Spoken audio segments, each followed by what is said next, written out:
Good morning बच्चों। आज मैं आपको छुट्टी की छुट्टी कविता और पाठ 9 गीत खुशी के कविता पढ़ाने जा रही हूँ। तो आप अपनी टेक्स्ट बुक खोल लीजिए, पेज नंबर 72। कविता का शीर्षक है छुट्टी की छुट्टी।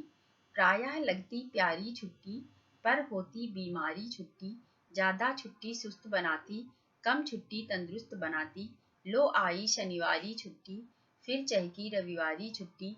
आ धमकी त्योहारी छुट्टी, होती बारी बारी छुट्टी। जिसने जैसा मौका पाया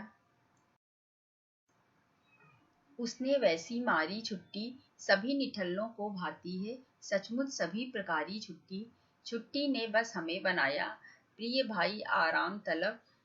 करते यदि आराम रहे तो आखिर काम करेंगे कब। जिनको होता काम हराम, वे लेते छुट्टी का नाम। हम छुट्टी सी करते कुट्टी, लो छुट्टी की करते छुट्टी। ये किसने लिखा है? शेरजंग गर्ग ने लिखा है। इस कविता को आपको क्या करना है, याद कर लेना है। उसके बाद जब मैं आपकी ऑनलाइन क्लास लेती हूँ तो मैं जिसका भी नाम लूंगी वो मुझे ये कविता सुनाएगा। ठीक है।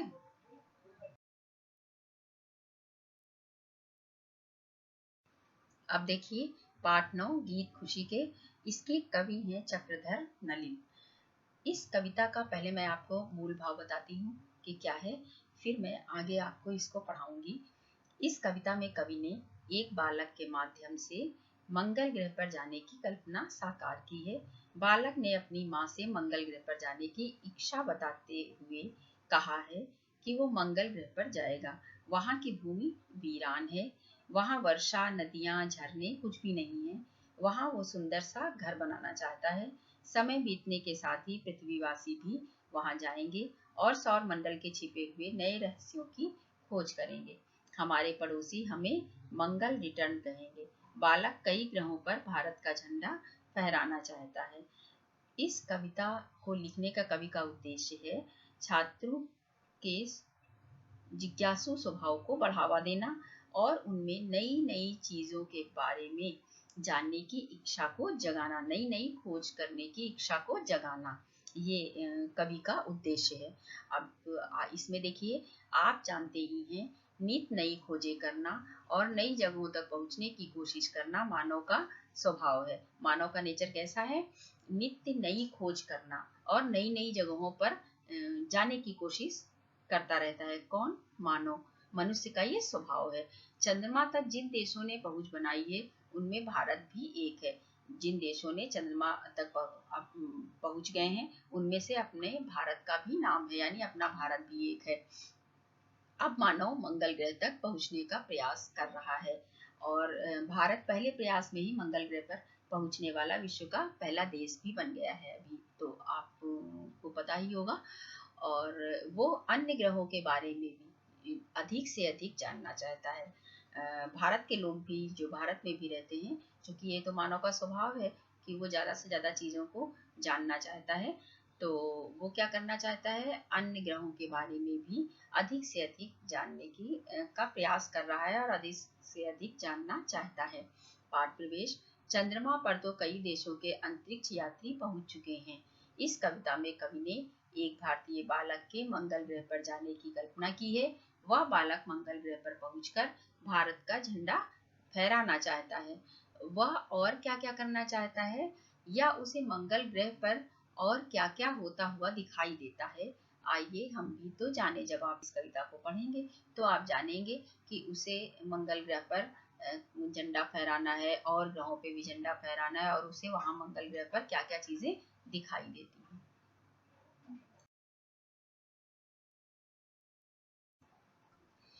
अब देखिए, मानव देखो बुला रहा, मैं मंगल ग्रह को जाऊंगा। शटल यान से उतर वहां पर गीत खुशी के गाऊंगा।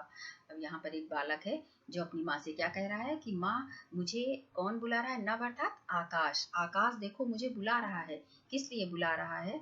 कि मुझे मंगल ग्रह पर जाने के लिए मुझे आकाश बुला रहा है। मैं मंगल ग्रह को जाऊंगा, मैं मंगल ग्रह पर जाऊंगा।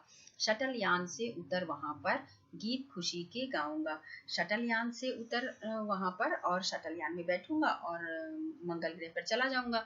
और वहां पर जब मैं वहां मंगल ग्रह की सैर करूंगा, फिर वहां उतरूंगा तो कैसे गीत गाऊंगा? खुशी के गीत गाऊंगा, क्योंकि मुझे तो बहुत खुशी होगी। अब ग्रह क्या है? सौर मंडल के जो अंबरचारी प्लैनेट होते हैं ना, प्रधान जो 9 तारे होते हैं उनको बोलते हैं ग्रह। और शटल अंतरिक्ष में भेजे जाने वाले यान का एक हिस्सा होता है। शटल यान यानी वाहन जिससे हम जाते हैं। तो वहां पर जाने के लिए हमें अंतरिक्ष में जाने के लिए किसकी जरूरत होगी? शटल यान की। तो ये बोला है कि मैं जाऊंगा और शटल यान से उतरूंगा। फिर कैसे गीत गाऊंगा? मैं बहुत खुश होऊंगा, क्योंकि मैं तो भाई मंगल ग्रह पे मेरी इच्छा है और मैं जा रहा हूँ। तो कैसे गीत गाऊंगा? खुशी के गीत गाऊंगा। तो यहाँ पर बालक क्या कह रहा है कि बालक मंगल ग्रह पर जाने की तैयारी कर रहा है, पूरी तैयारी कर रहा है। और बालक कह रहा है कि माँ आकाश मुझे बुला रहा है, मैं शटल यान से मंगल ग्रह की सैर करूंगा, यान से उतरकर वहां खुशी के गीत गाऊंगा। वहां की भूमि कैसी है? अब मैं आगे बताती हूँ। शुष्क और वीरान भूमि पर उज्जवल हिमना पानी है, वहां नवर्षा नदियां झरने मिट्टी रेगिस्तानी है। वहां की भूमि कैसी है? शुष्क यानी सूखी हुई है, वीरान है सुनसान है वहां की भूमि, उज्जवल हिमना पानी है। और वहां पर क्या नहीं है? वहां पर ना तो बर्फ है, हिम अर्थात बर्फ नहीं है, और ना तो वहां पर पानी है। और क्या नहीं है वहां पर? वहां वर्षा नहीं है, नदियां नहीं है और झरने भी नहीं है। वहां की मिट्टी कैसी है? रेगिस्तानी है, जैसी रेगिस्तान में हमारे यहाँ होती है ना, उसी तरीके की मिट्टी वहां पर है।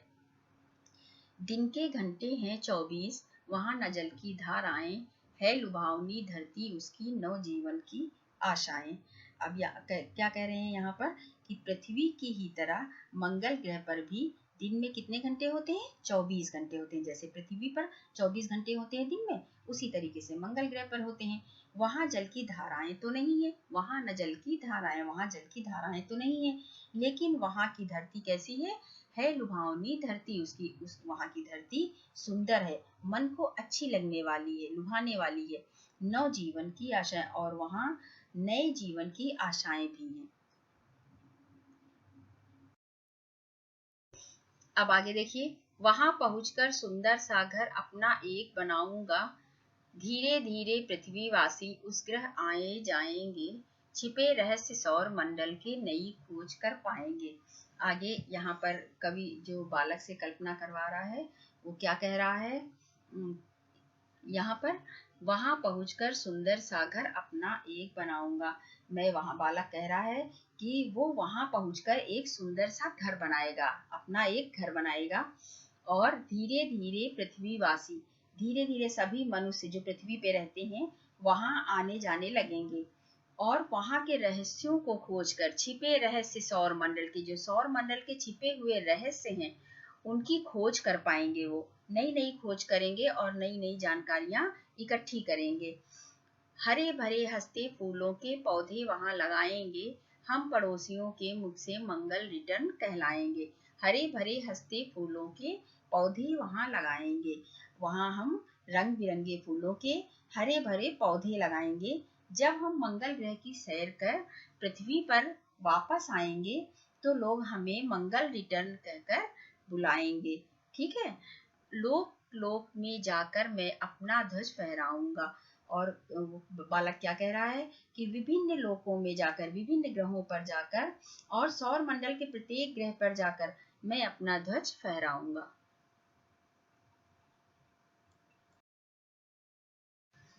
तो बच्चों, जैसे मैंने कि आपको इस कविता में शुरुआत में ही बताया था कि रोज नई नई कल्पनाएं करना, खोज करना, जानकारियां बढ़ाना मनुष्य का स्वभाव है। यदि ऐसा ना होता तो आज मनुष्य चांद पर भी ना पहुंच पाता, कंप्यूटर जैसे यंत्र का आविष्कार भी ना हुआ होता। अब मंगल ग्रह के बारे में बताती हूँ। मंगल ग्रह के बारे में मैं आपको कविता में पढ़ा रही थी ना। मंगल सौर मंडल के ग्रहों के क्रम में सूर्य से चौथे स्थान पर है। पृथ्वी से इसकी आभा लाल रंग की दिखाई देती है, इसलिए इसे लाल ग्रह के नाम से भी जाना जाता है।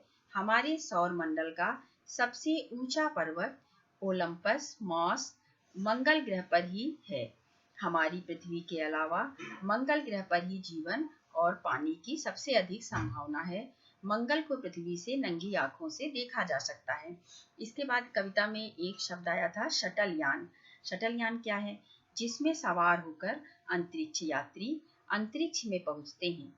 इसमें कंप्यूटर डाटा एकत्र करने के लिए संचार के विशेष यंत्र लगे होते हैं। इसे स्पेस क्राफ्ट भी कहा जाता है। इसमें अंतरिक्ष यात्रियों के खाने पीने के साथ मनोरंजन और व्यायाम आदि के उपकरण भी लगे होते हैं। इसे रॉकेट के साथ जोड़कर अंतरिक्ष में भेजा जाता है। ये सामान्य विमानों की तरह धरती पर लौट भी आता है। तो बच्चों, इस पाठ से हमने जाना कि कल्पना की उड़ान भरने में सबकी रुचि होती है। सभी मनुष्यों का नेचर होता है कि वो पहले कल्पना करते हैं और फिर उसको साकार करने की कोशिश करते हैं। अंतरिक्ष विज्ञान निरंतर उन्नति कर रहा है, प्रगति कर रहा है। हमें अपने आसपास जो हो रहा है और विश्व में जो नए आविष्कार हो रहे हैं या नव निर्माण हो रहा है, उसकी खबर रखनी चाहिए, उसमें अपना योगदान देना चाहिए। Thank you.